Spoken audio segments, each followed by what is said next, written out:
So I found this weird bird nest at home. It's been building it over this rainy season and maybe trying to find a safe place to nestle and maybe to lay some eggs. I had initially placed the wooden one there for any bird that would want to make it a home. And this here, it's been building every day. I'm not even sure it's done.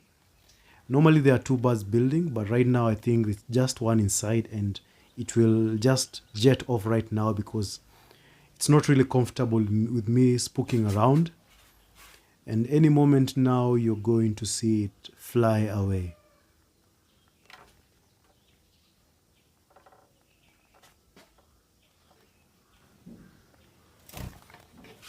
There it goes. I'm just going to follow it and see if we can have a little glance before it flies away to safety. You see it there? Uh-huh. And now I'm just going to run it on slow motion so that you can see it clearly.